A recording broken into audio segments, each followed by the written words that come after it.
மக்கள் ஏன் இப்போ தானியங்களை சாப்பிட்றாங்க, மாமிசத்தை சாப்பிட்றாங்க, உப்பு கலந்து உணவுகளை சாப்பிட்றாங்க, மீன் சாப்பிட்றாங்க, முட்டை சாப்பிட்றாங்க, பால் சாப்பிட்றாங்கன்னா, இதை சாப்பிட்றதுனால இவங்க தாழ்ந்து தான் போவாங்க. அதாவது இழிவான நிலைக்கு போவாங்க, உயர மாட்டாங்க. உயர்வான நிலை அடையணுன்னா மனித உணவுகள்னு ஒன்று இருக்குது, அதை சாப்பிட்டாங்கன்னா உயர்ந்த நிலைக்கு போயிடுவாங்க.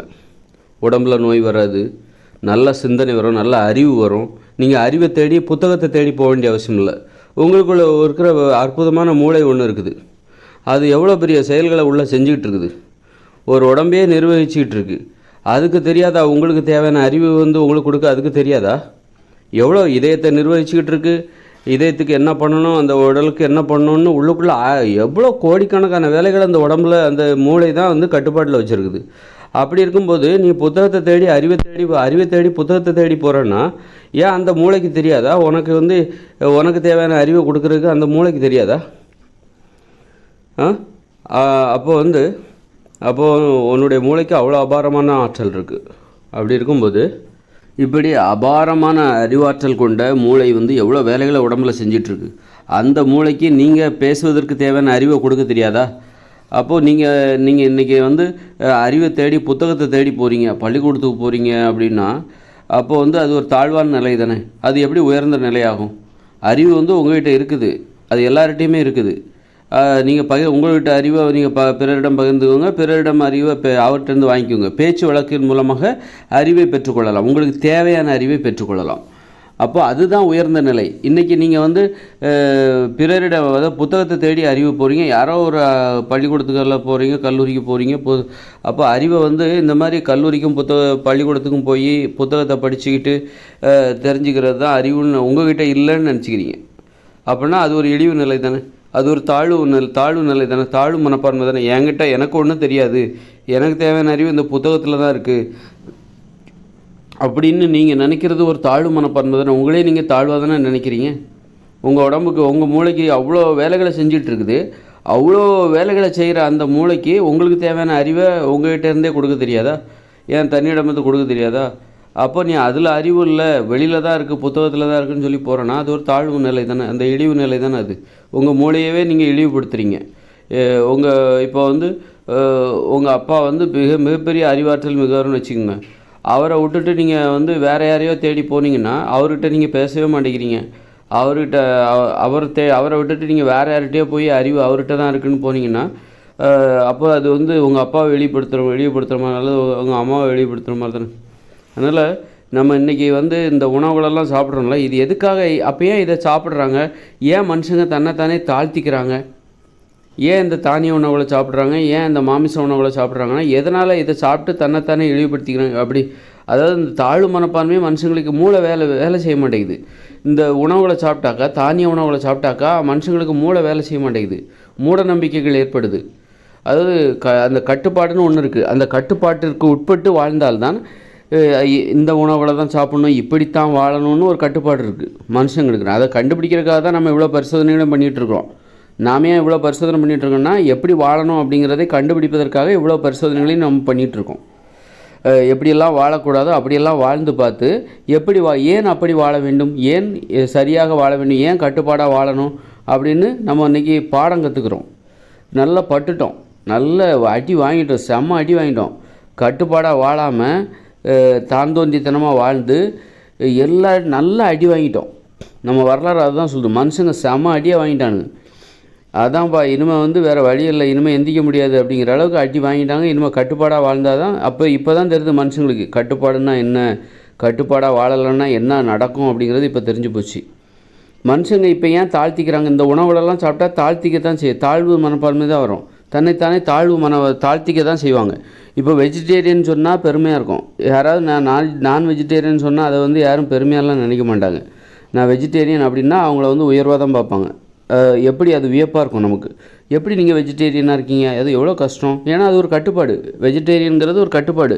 நான் வெஜிடேரியனுங்கிறது அதில் ஒன்றும் கட்டுப்பாடு கிடையாது. நான் வெஜிடேரியன் சொல்கிறதுல ஒன்றும் பெருமை கிடையாது, அதில் ஒரு கஷ்டமும் கிடையாது. ஆனால் நீ வெஜிடேரியன், நான் சைவ உணவு தான் சாப்பிடுவேன் அப்படின்னா அதில் ஒரு கஷ்டம் இருக்குது. ஆனால் நான் வெஜிடேரியன் அசைவ உணவு மாமிசத்தெல்லாம் சாப்பிட்றதுல ஒன்றும் கஷ்டம்லாம் கிடையாது, அது ஒன்றும் அடிமைப்படுத்திக்கிட்டு இருக்குது. அப்படி இருக்கும்போது அப்போது வந்து நாம் வந்து இப்போ சாப்பிட்ற உணவுலாம் இருக்குல்ல, மாமிச உணவு, இந்த உணவெல்லாம் பார்த்திங்கன்னா தானிய உணவுகள், இது எல்லாமே வந்து நாமே தாழ்த்தி கொள்கிற செயல் தான். நாமே இழிவுபடுத்திக்கிற செயல் தான். அதை சாப்பிட்டனால தான் நோய் வருது. அந்த நோய் வந்ததுனால தான் நம்ம இன்னும் அதுவே நோய்ங்கிறதே ஒரு இழிவு நிலை தானே, ஒரு ஆரோக்கியம் இல்லாத ஒரு நிலை தானே. ஆரோக்கியம் நோய் இப்போ ஒரு கல்யாணம் ஒருத்தனுக்கு பொண்ணு பார்க்குறாங்க, அவங்க உடம்புல நோய் இருந்தால் அவனுக்கு யாராவது பொண்ணு கொடுப்பாங்களா? ஆரோக்கியமாக இருக்கானா, பையன் ஆரோக்கியமாக இருக்கானா அப்படின்னா தானே பார்க்குறாங்க.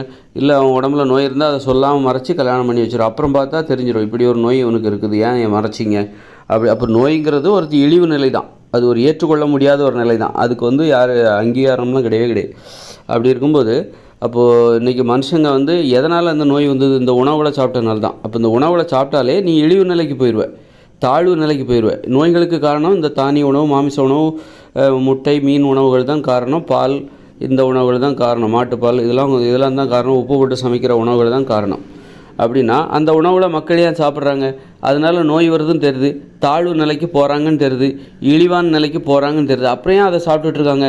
அப்படின்னா இந்த இயந்திர அறிவியல் உலகம் அடிமைத்தனம், ஏற்றுக்கொள்ளப்பட்ட அடிமைத்தனம் இருந்தது. இது உயர்வான உலகம் கிடையாது. இந்த உலகத்தில் நீ உயர்வாக வாழ முடியாது. அதாவது எல்லாத்துலேயுமே உனக்கு தேவை, பிறருக்கு நீ அடிமையாக தான் இருந்தாகணும். உனக்கு மற்றவங்களும் அடிமையாக இருப்பாங்க. உனக்கு தேவையான ஆடைகளை மற்றவங்க செஞ்சு தருவாங்க. அப்போது உனக்கு தேவையான வீட்டை மற்றவங்க கட்டி தருவாங்க. அப்போ அது அடிமைத்தனம் தானே. உனக்கு மற்றவங்க அடிமையாக இருக்காங்க, அது மாதிரி நீனும் மற்றவங்களுக்கு அடிமையாக இருப்ப. உன்னுடைய தொழில் மூலமாக மக்களுடைய தேவைகளில் எதையாவது ஒன்றை தேர்ந்தெடுத்து உன்னோட தொழில் மூலமாக மக்களுக்கு சேவை செய்து கொண்டு வருவாய். அப்போ இது வந்து ஒரு அடிமைத்தனம். ஆனால் அடிமைத்தனம் என்பது இழிவு நிலை தான். இது ஒரு ஏற்றுக்கொள்ளப்பட்ட அடிமைத்தனம். பிறரை எதிர்பார்த்து, பிறரை சார்ந்து வாழ்தல். பிறரை எதிர்பார்த்து, என்னுடைய தேவைக்காக நான் பிறரை எதிர்பார்த்து வாழ்ந்துட்டுருக்கிறேன். அப்படி இருக்கும்போது பிறருக்காக பிறர் என்னுடைய தேவையை பூர்த்தி பண்ணும்போது நானும் அவங்களுடைய தேவையை ஏதாவது ஒன்று எடுத்து பூர்த்தி பண்ணணும். ஏதாவது ஒரு தொழில் மூலமாக பிறருடைய தேவைகளை பூர்த்தி பண்ணணும். இதான் வந்து ஒரு அடிமை ஒப்பந்தம். இது தற்காலிகமாக இயந்திர அறிவியல் உலகம் இருக்கிற வரைக்கும் இந்த ஒப்பந்தம் நடைமுறையில் இருக்கும். அடிமைத்தனம் இது ஏற்றுக்கொள்ளப்பட்டாலும், நாம் ஏற்றுக்கொண்டு இதை கடைபிடித்தாலும் இது வந்து இழிவு நிலை தான், இது தாழ்வு நிலை தான். அப்போது நீ அடிமைத்தனத்தை ஏற்றுக்கொள்ள வேண்டும், அந்த இழிவு நிலையை ஏற்றுக்கொள்ள வேண்டும் என்பதற்காக நீ இந்த உணவுகளை சாப்பிட்டா நீ இழிவு நிலையை, ஒரு அடிமையாக நீ உன்னை உணர்வாய். இது அடிமை உணவுகள். நீ அடிமைத்தனத்தை ஏற்றுக்கொள்வதற்கு உனக்கு ஒரு உணவு தேவை. அந்த உணவு தான் இந்த தானிய உணவு, மாமிச உணவு, மீன் உணவு, முட்டை உணவு. இதை சாப்பிட்டா நீ இழிவான நிலைக்கு தான் போவ. அப்போ நீ வந்து ஒன்றை நீ உயர்வாக நினைக்கும் போது நீ அடிமைத்தனத்தை ஏற்றுக்கொள்ள மாட்டாய். அப்போ நீ ஒன்றை இழிவுபடுத்திக்கணும். அப்போ தான் நீ இந்த அடிமைத்தனத்தை ஏற்றுக்கொள்வாய். இந்த தொழிலில் வந்து ஒரு மேலதிகாரி இருப்பார், முதலாளி இருப்பார், அவர் நம்மளை வேலை வாங்குவார், அதை செய். அவருக்கு பயந்துக்கிட்டு நம்ம எல்லா வேலையும் செய்வோம். ஆனால் வீட்டில் ஒரு அப்பா அம்மா சொன்னால் அந்த ஒரு வேலையை நம்ம செய்ய மாட்டோம். ஏன்னா வீட்டில் அப்பா அம்மா வந்து அன்போடு சொல்கிறாங்க, ஒரு அளவுக்கு தான் செய்வோம். அவங்க சொல்கிற வேலை எளிதாக இருந்தால் தான் செய்வோம். ஆனால் வந்து தொழில்னு வரும்போது அவங்க சொல்கிற எல்லா வேலையும் செய்வோம். செய்யலைன்னா அவங்க வேலையை விட்டு தூக்கிடுவாங்க. அப்போ நம்ம பயந்து, இது ஒரு அடிமைத்தனம், ஏற்றுக்கொள்ளப்பட்ட அடிமைத்தனம். நம்ம இப்படி பயந்து போய் அவங்ககிட்ட பம்மிக்கிட்டு அவங்க சொல்கிற வேலையை நம்ம செஞ்சால் தான் நமக்கு சம்பளம் கிடைக்கும். அந்த சம்பளத்தை வச்சு நம்ம வீடு கட்டலாம், சாப்பிடலாம், டெய்லி குடும்பத்தில் கொடுக்கலாம். அப்போது ஒரு வாழ்க்கை இருக்குது, நமக்கு இந்த மாதிரி ஒரு சொகுசான வாழ்க்கையை வாழலாம். அதனால் நம்ம அந்த அடிமைத்தனத்தை ஏற்றுக்கிட்டோம். ஆனால் அது அடிமைத்தனம்னா அது இழிவு நிலை தான். அப்போ இந்த அடிமைத்தனத்தை ஏற்றுக்கணுன்னா நீ ஒரு உணவை சாப்பிட்ணும். நீ இந்த உணவுகளை சாப்பிடணும். இந்த தானிய உணவு சாப்பிட்டா, மாமிச உணவை சாப்பிட்டால், மீன் உணவுகளெல்லாம் சாப்பிட்டா இதெல்லாம் மனித உணவுகள் கிடையாது. இது வந்து வேறு உணவு. இது மிருகங்களோட உணவுன்னு சொல்லலாம், அல்லது செயற்கையான உணவுன்னு சொல்லலாம், நோயை தருகிற உணவுகள். இதெல்லாம் சாப்பிட்டா நீ இழிவு நிலைக்கு போவ. நீ உயர்ந்த நிலையிலேருந்து உன் கிரீடத்தை தூக்கி கீழே வச்சுக்கிட்டு இறங்கி வருவ. நீ உன்னை உயர்வாகவே நினைக்க மாட்ட. அப்போ தான் இந்த அடிமைத்தனத்தை நீ ஏற்றுக்குவ. நீ காய்கறிகள், கீரைகள், பழங்கள், உப்பே நீ சேர்க்கலை, வெறுமனே தானியங்களை சாப்பிடல, மாமிசத்தை சாப்பிடல, மீன் சாப்பிடல, முட்டை சாப்பிடல, வெறுமனே நீ வந்து காய்கறிகள், கீரைகள், கிழங்குகள், பழங்கள், பயிர்கள், பருப்புகள், கடலைகள், தேன், இதைத்தான் சாப்பிட்ற. இதான் மனித உணவு. மனித உணவை மட்டுமே நீ சாப்பிட்டால் உயர்ந்த நிலைக்கு போயிடுவேன். உயர்ந்த நிலைக்கு போயிட்டா யாரு கீழேருந்து வேலை பார்க்க, யாராவது ஒரு வேலை சொன்னால் உன்னால் செய்யக்கு, அதாவது யாராவதுன்னா உனக்கு அன்பாக சொன்னால் செய்வ, எளிதாக சொன்னால் செய்வ. மற்றபடி கஷ்டப்படுத்தி உன்னை ஒரு வேலை வாங்கலான்னு யாராவது நினச்சாங்கன்னா நீ செய்யவே மாட்ட. நீ உனக்கு அந்த செய்யணுங்கிற எண்ணம், ஏன்னா நீ உயர்ந்த நிலையில் இருக்க.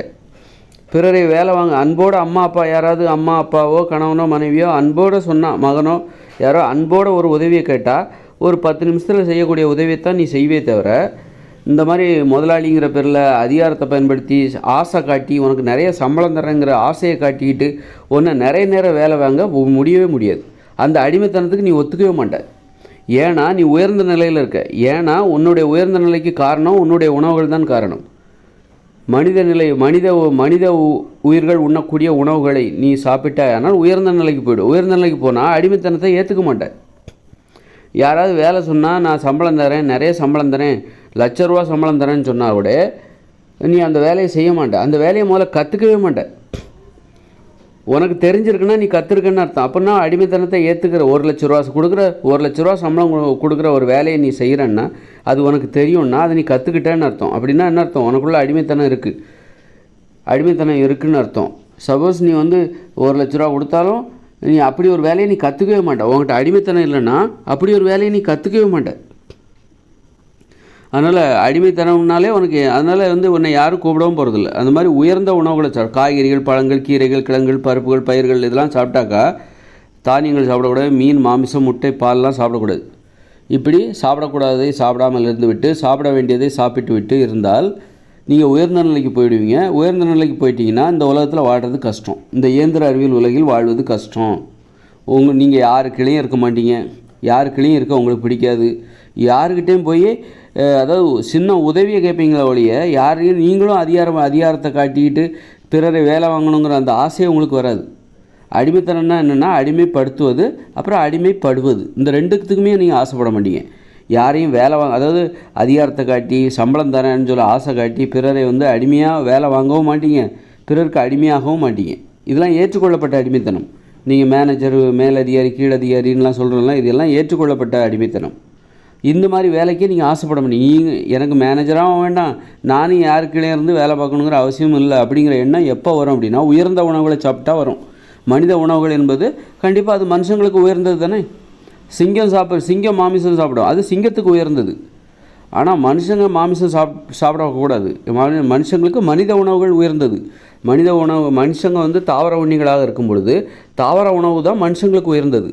அப்போ அந்த உணவுகளை சாப்பிடும்போது மனுஷங்க உயர்ந்த நிலைக்கு போயிடுவாங்க. உயர்ந்த நிலைக்கு போயிட்டாங்கன்னா இந்த பிறருக்கு அடிமையாக இருந்து எந்த வேலையும் செய்ய மாட்டாங்க. இந்த ஏற்றுக்கொள்ளப்பட்ட அடிமைத்தனத்தை ஏற்றுக்கொள்ள மாட்டார்கள். இப்போ மக்கள்லாம் இயந்திர அறிவியல் உலகில் ஒரு அடிமைத்தனத்தை ஏற்றுக்கிட்டாங்க. நான் முதலாளியாக இருக்கேன், நீ எனக்கு கீழே, உனக்கு திறமை குறைவாக இருக்குது, நீ எனக்கு கீழே வேலை பாரு, நான் உன்னை வேலை வாங்குவேன், நீ எனக்கு வேலை செய்யணும், 8 மணி நேரம் இங்கே வேலை செய்யணும், ஒழுங்காக வேலை செய்யணும், உன்னை வேலை விட்டு தூக்கிடுவேன். இப்படி ஒரு இதை ஏற்றுக்கொள்ளப்பட்ட அடிமைத்தனம் உலகம் முழுக்க இருக்குது. இப்படிப்பட்ட ஏற்றுக்கொள்ளப்பட்ட அடிமைத்தனத்தால் தான் இந்த இயந்திர அறிவியல் உலகமே உருவாகியிருக்கு. அப்போ அதுக்கு என்ன காரணம்? இந்த அடிமைத்தனத்தை ஏற்றுக்கொள்ள வேண்டுமென்றால் நீங்கள் உங்களை தாழ்த்தி கொள்ள வேண்டும், உங்களை இழிவுபடுத்தி கொள்ள வேண்டும். ஏன்னா அடிமைத்தனம் என்பது இழிவானது. அப்போ எப்படி இழிவுபடுத்துகிற? அதுக்கு தான் இந்த தானிய உணவை சாப்பிட்ணுங்கிறது. இந்த தானிய உணவை சாப்பிட்டிங்கன்னா நீங்கள் உங்களை இழிவுபடுத்தி கொள்வீர்கள், உங்களை தாழ்த்தி கொள்வீர்கள். தாழ்த்தி கொள்வதை விட இழிவுபடுத்தி கொள்வீர்கள். உயர்வும் தாழ்வும் இயற்கையானது, ஆனால் இழிவுங்கிறது இயற்கையானது கிடையாது. இழிவு தாழ்வை ஏற்றுக்கலாம், உயர்வை ஏற்றுக்கலாம், ஆனால் இழிவு நிலையை ஏற்றுக்கொள்ள முடியாது.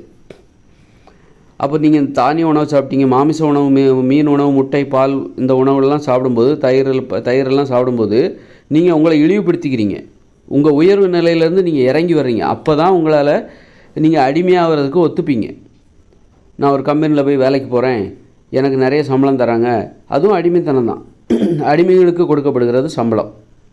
அதனால் அடிமைகளுக்கு வந்து ஒருத்தர் குறைவான சம்பளம் கொடுப்பாங்க, அவர் குறைவான திறமை இருக்கும். அடிமைகளின் திறமையை அடிப்படையாக கொண்டு அவர்களுக்கு சம்பளம் அதிகமாகவும் இருக்கும், குறைவாகவும் இருக்கும். 1,00,000 கூட கிடைக்கும். இப்போ சிலருக்கு வந்து நிறைய கோடிக்கணக்கில் கூட சம்பளம் கொடுக்குறாங்க. அவர் ரொம்ப சிறப்பான அடிமை, அவ்வளோதான். ஆனால் அவர் அடிமை தான். அவர் மிகப்பெரிய தொழிலதிபராக இருப்பார், ஆனாலும் அவர் அடிமை தான். அவர் முதலாளியாக இருப்பார். முதலாளியாக இருந்தாலும், முதலாளியாக இருந்தது நீ கோடிக்கணக்கான பணத்தை சம்பாதிச்சிட்டிங்க அப்படின்னாலும் நீங்கள் அடிமை தான். நீ இழிவான நிலையில் தான் இருக்கிற. நீ உலகத்திலே கோடீஸ்வரனாக இருந்தாலும் நீ அடிமையாக இருந்து தான், பிறரை அடிமைப்படுத்தியும் பிறருக்கு அடிமையாக இருந்தும் தான் நீ அவ்வளோ கோடிக்கணக்கான பணத்தை சம்பாதிச்சு உலகத்தில் முதல் கோடீஸ்வரனாக ஆனாலும் உன்னுடைய நிலைமை என்பது அடிமைத்தனம் தான். நீ அடிமை எனும் இழிவு நிலையில் தான் இருக்கிறாய். அப்போ மக்கள் வந்து ஒன்றை புரிஞ்சுக்கிட்டாங்க. நம்ம வந்து இந்த மாதிரி அடிமைத்தனத்தை ஏற்றுக்கும் போது நம்ம அந்த அடிமைகளிலேயே உயர்ந்த நிலையை அடைந்து விடலாம், ஒரு கோடீஸ்வரராக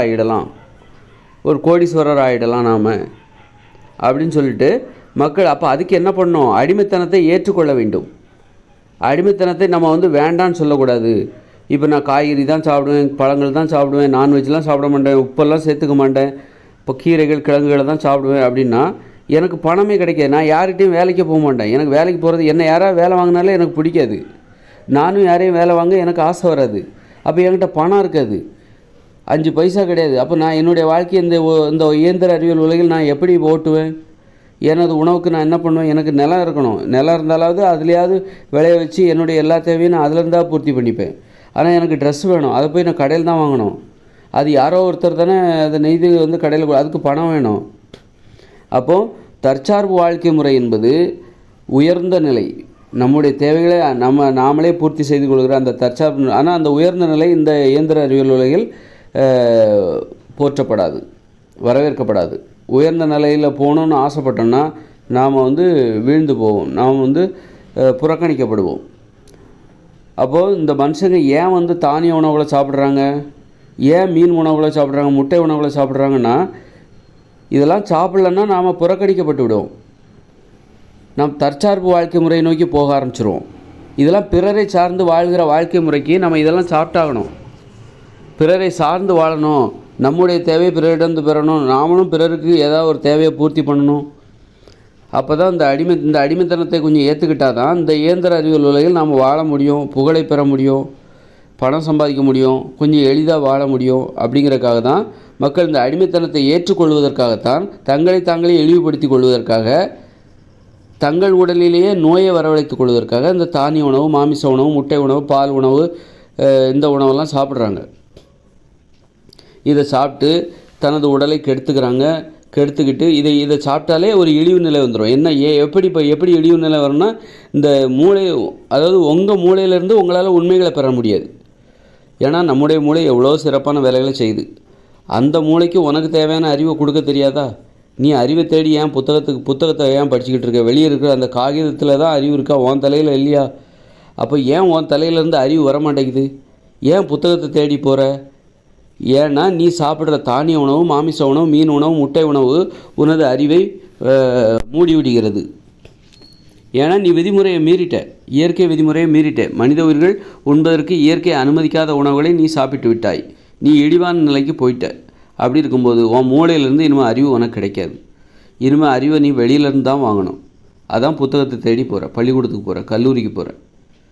ஏன் போகிற அப்படின்னா உன் மூளையிலேருந்து உன்னால் அறிவை பெற முடியல. ஏன்னா நீ இழிவான நிலைக்கு போயிட்ட. ஏன்னா நீ சாப்பிட்ற உணவு உன்னை இழிவான நிலைக்கு அதான் இழிவான நிலை. மூட நம்பிக்கை தான் இழிவான நிலை. உனது மூளையிலிருந்து உன்னால் அறிவை பெற முடியாத அந்த மூட நம்பிக்கை தான் இழிவான நிலை. அதுக்கு இந்த உணவுகள் தான் காரணம். இந்த தானிய உணவு, மாமிச உணவு, மீன் உணவு, முட்டை உணவு, பால் உணவு, இதுதான் உனது மூளையிலிருந்து உன்னால் அறிவை பெற முடியவில்லை. ஏன்னா நீ இழிவான நிலையில் இருக்க. உனது மூளையிலிருந்து நீ அறிவை பெற வேண்டுமென்றால் உனக்கு கட்டுப்பாடுகள் தேவை. கட்டுப்பாடுகள் இருந்தால் தான் எந்த உணவுகளை சாப்பிடக்கூடாது, மனித உணவுகளை மட்டுமே சாப்பிடணும். அப்போ தான் உனது மூளையிலிருந்து நீ அறிவை பெற முடியும். அதுதான் உயர்ந்த நிலை. இப்போ நான் பேசிகிட்டு இருக்கேன் அப்படின்னா நான் இப்போ கொஞ்சம் உயர்ந்த நிலையில் தான் இருக்கேன். ஆனாலும் முழுமையான உயர்ந்த நிலை கிடையாது. ஆனால் நான் எனது மூளையிலேருந்து தான் நான் புத்தகத்தை படிக்கிற வழக்கமே எனக்கு கிடையாது. கொஞ்ச நாளைக்கு எனக்கு அந்த குழப்பம் கூட இருந்தது, புத்தகத்தை படிக்கணும், ஆனால் ஏன் படிக்க மாட்டேங்கிறேன். இப்போ எனக்கு அதை படிக்கிறதே கிடையாது. அப்போ என்னிடம் இருந்தால் நான் அறிவை பெறுகிறேன். நான் பெரிய படிப்பாளி, அதாவது பள்ளிக்கூடத்தில் நான் பெரிய படிப்பாளியும் கிடையாது. எனக்கு கணக்கே வராது. நான் +2 ஃபெயிலு, அப்புறம் அரியர் எழுதி தான் பாஸ் பண்ணேன். அப்போ அந்த மாதிரி தான் எனக்கு பள்ளிக்கூட படிப்பு. அப்போ இந்த குழப்பங்களுக்கெல்லாம் எனக்கு இப்போ தான் விட தெரியுது. எனக்கு நான் என்ன தான் முயற்சி பண்ணாலும் இந்த பள்ளிக்கூட படிப்பு எனக்கு ஏறாது அப்படின்னு தெரிஞ்சு போச்சு. அப்போ இந்த பள்ளிக்கூட படிப்பெல்லாம் படித்து நான் ஒரு உயர்ந்த நிலைக்கு போக முடியாது. இனிமேல் அதான் எனக்கு வேறு வழியே இல்லை. என்கிட்ட இருந்து மட்டும்தான் நான் என்ன அறிவை பெற்று நான் என்னை அறிவாளியாக காட்டிக்கணும், எனக்கும் அறிவு இருக்குன்னு இந்த உலகத்துக்கு காட்டிக்கணும் அப்படின்னு வேறு வழியே இல்லாமல் இப்போ என்னால் பள்ளிக்கூட படிப்புக்கு பாட புத்தகங்கள்லாம் படித்து, இந்த காகித புத்தகங்களெல்லாம் படித்து என்னால் வளர்த்துக்க முடியும்னா, என்னால் படிக்க முடியும், அதை புரிஞ்சிக்க முடியும் அப்படின்னா கண்டிப்பாக நான் அதை படிச்சிருந்துருப்பேன். எனக்கு அதில் ஆர்வம் இருக்குன்னா அதை படிச்சிருந்துருப்பேன். என்னால் அது முடியலைங்கும்போது வேறு வழியே இல்லாமல் நானும் எவ்வளோ முயன்று பார்த்தேன், என்னால் அது முடியலை. அப்படிங்கும்போது இந்த பள்ளிக்கூட பாட புத்தகங்களையோ அல்லது காகித புத்தகங்களையோ, தடியாக இருக்கிற இந்த நூலக புத்தகங்களிலேயோ என்னால் படிக்க முடியல, அதை புரிஞ்சிக்கவும் முடியல. அதில் ஆர்வமும் இல்லை, நம்பிக்கையும் இல்லை. மெதுவாக வேற படிக்கிறேன். இப்படியெல்லாம் படித்து நான் எத்தனை புத்தகத்தை படிக்க முடியும் அப்படின்னு பார்க்கும்போது, ஆனால் அதுக்காக நான் வந்து எனக்கு வரல அப்படின்ட்டு நான் என்னை தாழ்த்தி கொள்ள நான் விரும்பவில்லை. அப்போ இதில் என்னதான் இருக்குது, நானே எவ்வளோ முயற்சி பண்ணி பார்த்தேன், ஏன் அது நமக்கு மேலே ஒட்ட மாட்டேங்குது, அந்த புத்தகம் என்னிடம் ஏன் ஒட்ட மாட்டேங்கிறது, புத்தகத்தின் மீது எனக்கு ஏன் பாசம் வரவில்லை, புத்தகத்தை பற்றி உயர்வான எண்ணங்கள் கூட நான் வளர்த்துக்கிட்டேன், ஆனாலும் அந்த புத்தகம் என்னிடம் ஏன் வர மாட்டேங்குது, நான் ஏன் அதுக்கிட்ட போக முடியல அப்படின்னு பார்க்கும்போது, அப்போது அறிவுங்கிறது என்கிட்டே இருக்குது, நான் ஏன் அந்த புத்தகத்தை தேடி போகணும் அப்படிங்கிற அந்த உண்மையை நான் தெரிஞ்சுக்கிட்டேன். அறிவுங்கிறது என்கிட்டே இருக்குது. அப்போ நான் என்கிட்ட உள்ள அறிவை நான் பெறுவதற்காக, எனது தலையிலிருந்து நான் அறிவை பெறுவதற்காக, நான் புத்தகத்திலேருந்து அறிவை பெற முடியாத நிலையில் நான் என்னிடமிருந்து எங்கேருந்து அறிவை பெற்றாகணும், நான் விடவே மாட்டேன். அப்படிங்கும்போது அது என் தலையில் இருக்குது, என்னிடமிருந்து நான் அறிவை பெற வேண்டும் என்பதற்காக நான் முயற்சி செய்யும் பொழுது அதற்கு தடையாக இருப்பது எதுன்னா, இந்த தானிய உணவுகள், அப்புறம் இந்த ஆடம்பர ஆசைகள், இதெல்லாம் எனக்கு தடையாக இருப்பதை நான் உணர்கிறேன். ஆடம்பர வாழ்க்கை மீது உள்ள ஆசைகள், எளிமையான வாழ்க்கை மீது எனக்கு இல்லாமல் போன நம்பிக்கை, எளிமையான வாழ்க்கையில் எனக்கு நம்பிக்கை இருக்கும்போது தான் என்னுடைய தலையிலிருந்து என்னால் அறிவு பெற முடியுது. கட்டுப்பாடுகளை கடைபிடிப்பது, உடற்பயிற்சி செய்வது, உணவு கட்டுப்பாடு, இதெல்லாம் கடைபிடிக்கும் போது தான் என்னிடம் இருக்கிற அறிவை என்னால் பெற முடிகிறது. அப்படி இல்லாமல் நான் எல்லோரும் இட்லி, பூரி, பொங்கல், தோசை அப்படின்னு டிவி, மொபைல் இப்படியெல்லாம் ஆடம்பரமான வாழ்க்கை மீது ஒரு ஆசை அப்படி இப்படிலாம் இருந்தேன்னு வச்சுக்கோங்களேன், என் தலையிலேருந்து எனக்கு அறிவு வர மாட்டேங்குது. என்னால் இப்படி உட்காந்து பேசணுங்கிற ஆசையே வர மாட்டேங்குது. அப்போ ஏன் வர மாட்டேங்குது அப்படின்னு தான் அப்போ யோசிக்கும்போது தான் நான் இந்த உணவு கட்டுப்பாடு, உடற்பயிற்சி இதெல்லாம் செய்யும்போது தான் எனக்கு என்னுடைய தலையிலேருந்து இப்போ என்னால் வெளியில் போயும் அறிவை தேட முடியல, என்னால் புத்தகங்கள்லேருந்து அறிவை பெற முடியல. அப்போ நான் எங்கேயாருந்து அறிவை பெற்று, அப்போ என்னுடைய தலையிலேருந்து நான் அறிவை பெற வேண்டிய கட்டாயம் எனக்கு வந்துருச்சு. அப்போ அதுக்கு என்ன தடைகள், நான் கண்டிப்பாக அதை பெற்றே ஆக வேண்டும். அதுக்கு என்ன தடைகள்னு பார்க்கும்போது இந்த உணவுகள் ஒரு தடையாக இருக்கிறது. இந்த உணவுகள், இந்த உப்பு கலந்து சமைக்கப்பட்ட தானிய உணவுகள், மாமிச உணவு, அப்போ இதெல்லாம் நான் தவிர்க்கும்போது, மாமிச உணவை தவிர்க்கிறேன், முட்டையை தவிர்க்கிறேன், பாலை தவிர்க்கிறேன், இப்படி உணவுகளை தவிர்க்கும்போது எனக்கு எனது மூளை சிறப்பாக செயல்படுவதை உணர்கிறேன். என்னிடமிருந்து எனக்கு தாராளமாக அறிவு வந்து கொண்டே இருக்கிறது. நான் மிகப்பெரிய அறிவை இழந்து போனதையும் உணர்றேன். கடந்த காலத்தில் சும்மா இருந்து இந்த மாதிரி தானிய உணவுகளை சாப்பிட்டு சோம்பேறியாக இருந்து காலத்தை வீணடித்தது, நான் இழந்த பெரிய அறிவு வளர்த்தே நான் இழந்துட்டேன். ஆராய்ச்சி முடியும் போது தான் எனக்கு ஞானமே வந்திருக்கு. இந்த மாதிரி தான் மனுஷங்களும் இருக்காங்க. புத்தகத்துலேருந்து தான் அறிவு வருதுன்னு நினச்சிட்டு அவங்க அதிலேயே கிடக்குறாங்க. அதுலேருந்து கிடைக்காது. சிலரால் எனக்கு புத்தகம் படிக்க முடியலன்னு சொல்லிட்டு எனக்கு படிப்பே வராதுன்னு நினச்சி தாழ்வாக நினச்சிக்கிறாங்க. ஒரு நாள் புத்தகத்தை படிக்க முடியல, எவ்வளோ முயன்றாலும் உன்னால் புத்தகம் படிக்க முடியல என்றால் அப்போ அறிவுங்கிறது உன்னிடத்தில் தான் நீ பெற வேண்டிய கட்டாயம் உனக்குள் நிலவுகிறது. அதை நீ புரிந்து கொள்ள வேண்டும். நீ புத்தகத்தை படிக்கணுங்கிற அவசியமே இல்லை. யாருக்கு புத்தகத்தை படிக்க முடியுதோ அவங்க நீ படிச்சுக்கோங்க. ஆனால் அதுவும் செயற்கையானது தான், தற்காலிகமாக கொஞ்ச காலத்துக்கு தான். அதெல்லாம் யாராலும் என்னால் புத்தகத்தை படிக்கிறதில் இன்ட்ரெஸ்டே இல்லை, என்கிட்ட நிறைய புத்தகம் இருக்குது, என்னால் நான் நினச்சா நிறைய புத்தகம், ஆனாலும் எனக்கு புத்தகம் படிக்கிறதில் இன்ட்ரெஸ்ட் இல்லைன்னா உன்னுடைய இயல்பு என்னென்னா, உன்னிடத்திலிருந்து உனது தலையிலிருந்து நீ அறிவை பெற வேண்டும். அதற்கு கண்டிப்பாக கட்டுப்பாடு தேவை. அதுக்கு தான் இந்த கட்டுப்பாடுகள். இந்த மாமிச உணவு சாப்பிடக்கூடாது, மீன் உணவு, முட்டை உணவு, பால் உணவு, தயிர், மோர் இதெல்லாம் சாப்பிடக்கூடாது. அப்புறம் தானியங்களை சாப்பிடக்கூடாது. அரிசி, கேழ்வரகு, கோதுமை, இட்லி, பூரி, பொங்கல், தோசை இதெல்லாம் நீங்கள் சாப்பிடக்கூடாது. அப்போ அப்படி சாப்பிடாமல் உணவு கட்டுப்பாட்டை கடைபிடிக்கணும். உடற்பயிற்சி பண்ணணும், நல்லா காலையில் எந்திரிக்கணும், அதிகாலையில் எழுந்திருக்கணும். அப்படி இது போன்ற கட்டுப்பாடுகள். பொழுதுபோக்குவதில் ஒரு கட்டுப்பாடு. எல்லா வேலையும் செஞ்சுட்டு கடைசியாக தான் உங்கள் பொழுதையே போக்கணும். அதிகாலையில் எழுந்திருக்கணும்னா சீக்கிரமாக படுக்கணும். பண விஷயத்தில் நேர்மையாக இருக்கணும். நல்ல உறவினர்களோடு நல்லவர்களோடு பழக வேண்டும். நல்ல லட்சிய மனப்பான்மை உடையவர்களோடு பழகணும். இது போன்ற கட்டுப்பாடுகளை கடைபிடித்தால் அது உணவு கட்டுப்பாடு சொல்லிட்டேன். தானியம், மாமிசம், மீன், முட்டை, பால் இதெல்லாம் சாப்பிடக்கூடாது. இதை தவிர்த்து விட்டு காய்கறிகள், கீரைகள், பழங்கள் இந்த மாதிரியான உணவுகளை சாப்பிடணும். அதை சாப்பிட்டா தான் உங்ககிட்ட ஒரு அற்புதமான அறிவு வளம் இருப்பதை நீங்கள் அப்போ தான் தெரிஞ்சுப்பீங்க. அது மாதிரி ஆடம்பரம், மோகம் இருக்கக்கூடாது. பெரிய வீடு, பங்களா, வேலைக்காரங்களை வச்சு எல்லா வேலையும் செஞ்சுக்கலாம், வீட்டில் சும்மா இருக்கலாம் அப்படிங்கிற நினப்பு இருக்கக்கூடாது. சின்ன எளிமையான வீட்டில் வசிக்க பழக வேண்டும். தரையில் படுக்கணும், தரையில் உட்காரணும், தரையில் படுக்கணும். கட்டில், மெத்தை இதுக்கெல்லாம் ஆசைப்படக்கூடாது. அது உடல் ஆரோக்கியத்துக்கு எதிரானது. அது நல்லா எப்போதும் பணம்னு ஓடி உழைச்சிக்கிட்டு இருக்கக்கூடாது. 8 மணி நேரம் உழைச்சிட்டு அப்படி ஒரு பன்முகத்தன்மை இருக்கணும் வாழ்க்கையில். குடும்பத்தோடு நேரம் செலவழிக்கணும். இப்படி நிறைய விஷயங்கள்லாம் இதெல்லாம் கடைபிடித்தால் உன்னிடமிருந்து நீ அறிவை பெற முடியும். உன்னிடமிருந்து நீ புத்தகத்தை தேடி போக வேண்டிய அவசியமே இல்லை. உங்ககிட்டே இருக்குது அற்புதமான நூலகம், உன் தலையில் இருக்குது. அங்கேருந்து நீ அறிவை பெறலாம். அதனால் அந்த அறிவை அப்படி யாரும் உன் தலையிலே இருக்குன்னு அப்படி அது ஒரு உயர்ந்த நிலை. நம்ம நமக்கு ஒன்றும் தெரியாதுன்னு சொல்லி புத்தகத்தை தேடி போகிறோம் பாருங்கள், அது ஒரு தாழ்வு நிலை. அந்த தாழ்வு நிலை அதனால தான் நம்ம அந்த தாழ்வு நிலை இருந்தால் தான் நீ நிறைய பணம் சம்பாதிக்க முடியும். பணம்னு ஒரு நாள் ஃபுல்லாக உழைக்க முடியும். அப்போ தான் நிறைய பணம் சம்பாதிக்க முடியும். அப்போ தான் பெரிய சொகுசான வாழ்க்கை வாழ முடியும். அப்போ சொகுசான வாழ்க்கை யாருக்கு தேவை? தாழ்வான நிலையில் இருக்காங்க பாருங்கள், இழிவான நிலையில் இருக்காங்க பாருங்கள், அவங்களுக்கு தான் தேவை. உயர்ந்த நிலையில் வாழ்கிறாங்க பார்த்திங்களா, அவங்களுக்கு சிறிய குடிசையே போதுமானது, அல்லது ஒரு சிறு வீடு போதுமானது. சிறு வீடு சிறியதாக இருந்தால் போதுமானது. அவங்க வேலையை அவங்களே செஞ்சுப்பாங்க. அவங்களுக்கு வேலைக்காரங்க தேவையில்லை. அப்போது இந்த உலகம் என்பது இழிவு நிலையில் உள்ள மனுஷங்களுக்கு இழிவு நிலையில் உள்ள மனுஷங்களுக்கானது, அடிமைகளுக்கானது. அடிமை நிலை தான் இழிவு நிலை என்பதை நான் புரிந்து கொள்ள வேண்டும். ஏன் மனுஷங்க இதை சாப்பிட்றாங்கன்னா, இதை சாப்பிட்டா தான் நீ இழிவான நிலைக்கு போவ. அப்போ தான் நீ அடிமைத்தனத்தை ஏற்றுக்குவ. அப்போ தான் உன்னால் நிறைய பணத்தை சம்பாதிக்க முடியும். நீ அடிமையாக இருந்து பிறரை அடிமைப்படுத்தி நிறைய பணத்தை சம்பாதிக்க முடியும். அப்போ தான் நீ சொகுசாக வாழ முடியும், ஆடம்பரமாக வாழ முடியும். உன் உடம்புல நோய் வரும். நோய் வந்தால் அதுதான் இழிவு நிலை. உடம்புல நோய் வந்துடும். நீ சாப்பிட்ற சாப்பாட்டுக்கு உன் உடம்புல நோய் தான் வரும். நோயாளிகளுக்கு தான் இந்த ஆடம்பரமான வாழ்க்கை, சொகுசான வாழ்க்கை.